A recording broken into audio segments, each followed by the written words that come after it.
ఎట్లున్నాయి ఇట్లున్నా సోరకాయ ఆనపకాయ అందరు తెలుసు కదా, దాన్ని మంచిగా తురుముకొని దాంతో రొట్టెలు చేసిన అనమాట. దాంట్లో జొన్న పిండి వేసిన, మంచి హెల్తీగా చేద్దామని అందులో కొంచెం క్రిస్పీగా ఉండడానికి బియ్యపిండి కూడా వేసిన అనమాట. అందులో నువ్వులు, జీలకర్ర, పచ్చిమిర్చి పేస్ట్, కొంచెం అల్లం పచ్చిమిర్చి కలిపి పేస్ట్ వేసిన, పసుపు కూడా వేసుకొని మంచిగా ఇట్లా మిక్సీ చేసుకొని ఇట్లా రొట్టెల్లాగా ఒత్తుకొని మన సేమ్ జొన్న రొట్టెల్లాగానే జొన్న రొట్టెలు చేయరాని వాళ్ళకు కూడా చేస్తాను అనమాట. అట్లా చేసి కవర్ పైన వేసి కవర్తో పాటు వేసి మళ్ళీ బటర్ పేపర్ ఉంటే దానిపైన వేసుకోండి, అయినా బాగుంటుంది. నా దగ్గర లేదు, నేనైతే దీంతో చేసిన అనమాట, కవర్తో.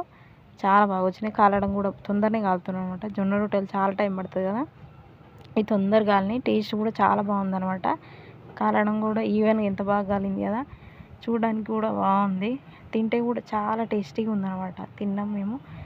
మీకు కూడా నచ్చిందా? నచ్చితే లైక్ చేయరు, షేర్ చేయరు, సబ్స్క్రైబ్ చేయరు. ట్రై చేసి ఎట్లా వచ్చిందో కామెంట్ చేయడం మాత్రం మర్చిపోకండి. బాయ్.